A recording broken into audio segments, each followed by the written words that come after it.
दिल्ली के deputy CM रहे मनीष सिसोदिया शराब घोटाले को लेकर सीबीआई की गिरफ्त में है।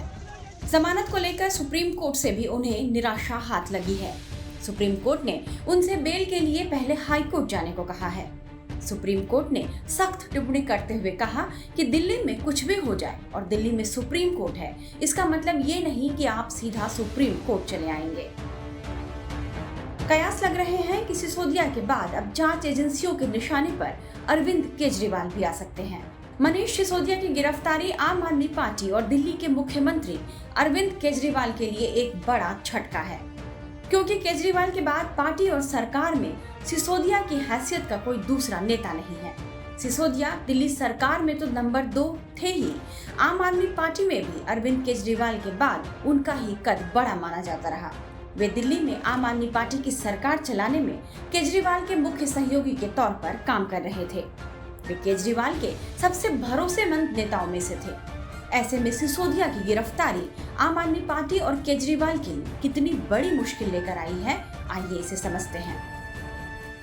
दरअसल सिसोदिया के पास दिल्ली सरकार के कुल 33 में से 18 विभाग थे, जिसमें शिक्षा, स्वास्थ्य, जल, ऊर्जा, लोक निर्माण, वित्त और आबकारी जैसे सबसे अहम विभाग थे। सिसोदिया की गिरफ्तारी से केजरीवाल के सामने सबसे बड़ी चुनौती यही पैदा हो गई कि उनके इस विभाग को संभालेगा कौन। केजरीवाल के पास मनीष सिसोदिया के कद और भरोसे का कोई दूसरा नेता नहीं जो इन विभागों की जिम्मेदारी संभाल सके। ऐसे में माना जा रहा है कि सरकार और पार्टी के कामकाज पर बहुत ज्यादा असर पड़ सकता है। हालांकि सिसोदिया ने अपने पद से इस्तीफा दे दिया है और केजरीवाल ने उनके इस्तीफे को मंजूर भी कर लिया है।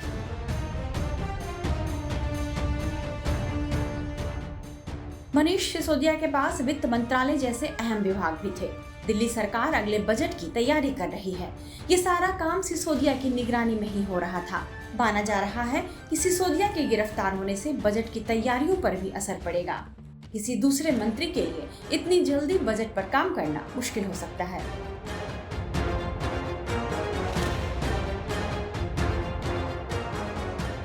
पंजाब विधानसभा जीतने के बाद आम आदमी पार्टी इस साल होने वाले राजस्थान, मध्य प्रदेश और छत्तीसगढ़ चुनाव जीतने की तैयारी में भी लगी थी। इन चुनावों का जिम्मा भी सिसोदिया के कंधों पर ही था। पार्टी के राष्ट्रीय स्तर के प्रसार में भी सिसोदिया अहम भूमिका निभा रहे थे।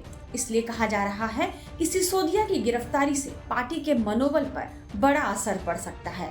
हालांकि पार्टी जोर शोर से सिसोदिया की गिरफ्तारी को मुद्दा बनाने की तैयारी कर रही है और आगामी चुनावों में इसे भुनाने की पूरी कोशिश हो सकती है। पार्टी इस लड़ाई को राजनीतिक नजरिए से लड़ने की योजना बना रही है, लेकिन कहा जा सकता है कि आम आदमी पार्टी के गठन के बाद से पार्टी और केजरीवाल के सामने इतनी बड़ी चुनौती पहले कभी नहीं आई थी। टाइम्स नाउ भारत डिजिटल की रिपोर्ट।